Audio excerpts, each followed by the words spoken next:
amazing, and congratulations to you, and congratulations to Microsoft for launching this incredible championship and stimulus to the whole world. You heard nice things said about me, but you didn't hear probably the real reason why I'm here. I do advise the Secretary General on the Millennium Development Goals, and I know that that is a passion for all of you. And I do think a lot about extreme poverty and the problems in the world and how technology can solve them, and we know that that is your joy and your success already. But what you didn't hear is that 49 years ago, there was some kid sitting next to me in kindergarten who you just happened to see on stage a minute ago. Because I gave Steve Ballmer his start.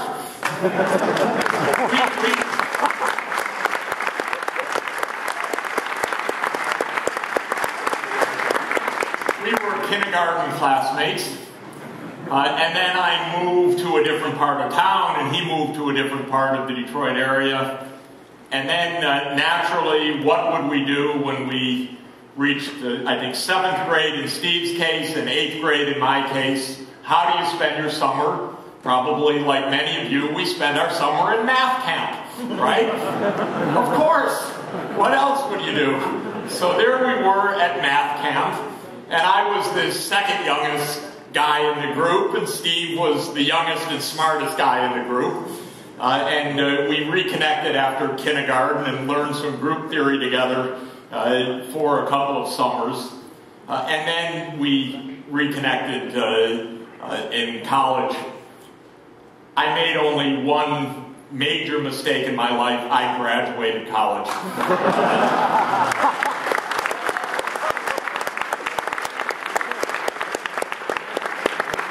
I'm sorry, a little boring, a little pedestrian. I've spent the rest of my years trying to make up for that lapse, Steve. But fortunately, I was very lucky in my life to find a little bit later than you this incredible joy of problem solving. I was an academic economist doing the things that academics do, writing papers and publishing papers, and got lucky to be asked to fly to La Paz, Bolivia 26 years ago and face what was then a catastrophic economic crisis. And thank God the ideas worked up at 13,000 feet above sea level. And Bolivia was able to stabilize, and I got hooked on the idea that Steve was just talking to you about, of this passion of problem solving, and the sense that we can make a difference, and the sense that if you combine brains, technology, tools, and persistence, that perseverance is absolutely essential. If you do that, you already are on a path of global change. Now, the truth is, this is an incredibly weird time in the world that we're living in.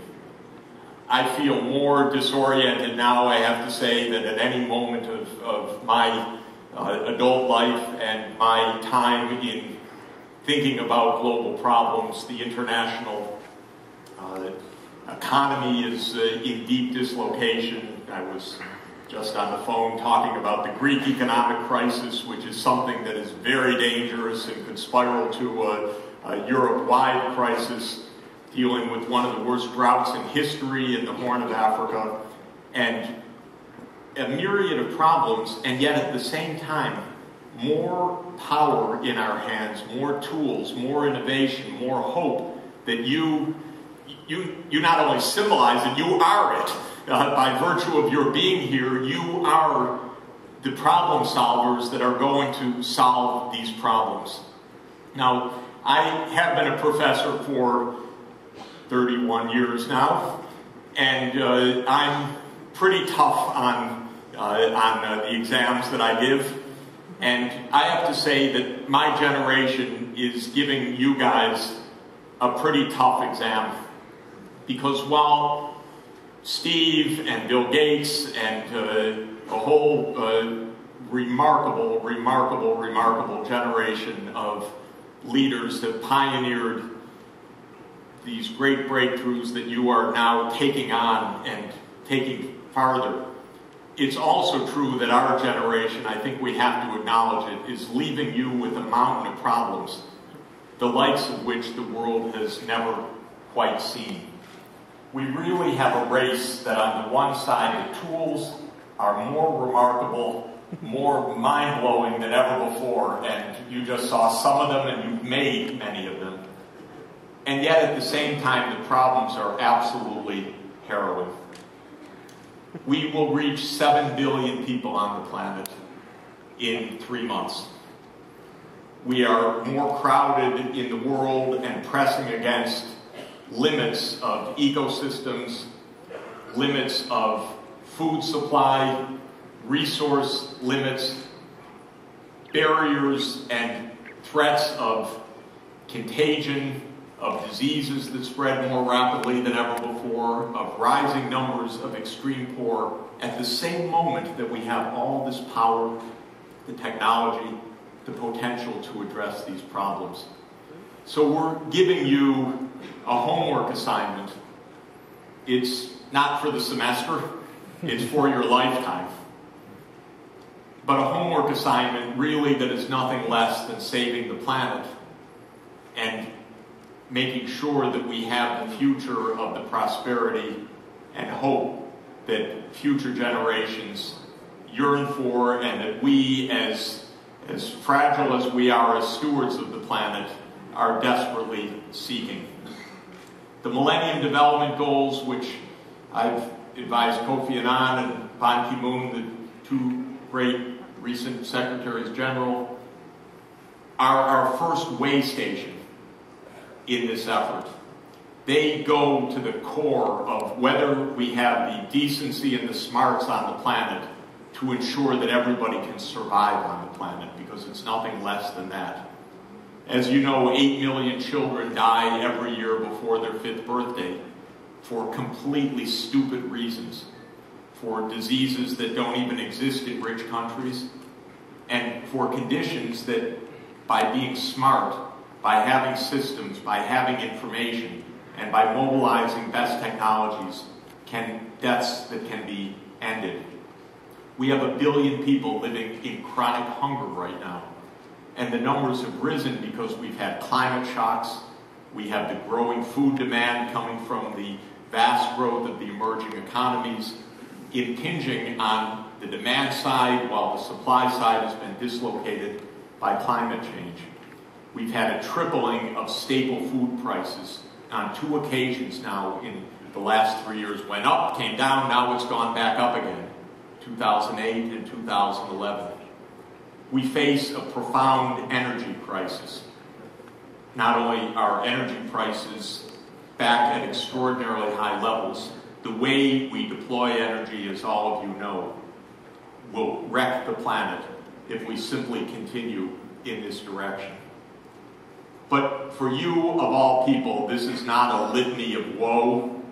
This is not meant to be a breastfeeding testimony of all that is wrong, and it is not meant for one moment to be a measure of pessimism. But it is, I think, for all of us, a wake-up call to the reality of the planet, and to the fact that while we feel very comfortable and very lucky and fortunate to be here and to be living in the circumstances that most of us are fortunate to find ourselves, you know that that is but a part of the planet, and you have been the ones to pioneer how to address the challenge that those less fortunate continue to face by the hundreds of millions, and that the planet as a whole will suffer unless we move forward. In every area, disease control, educational, access, information systems, the fight against hunger, the fight for a sustainable climate, for a new and secure energy system, information technology will be at the very center of the solutions. And I can tell you, Steve, everything you said, I feel when you see it in the villages, what it has meant for computers and for mobile phones to come to places that were completely isolated and that were suffering, dying, and hungry, and now are empowered with every form of information and have access, and with the tools that this group has been innovating and will further innovate in the future. You know that these are problems that this generation, as hard as it is, you, the new leaders of the world, are going to be able to bring to success.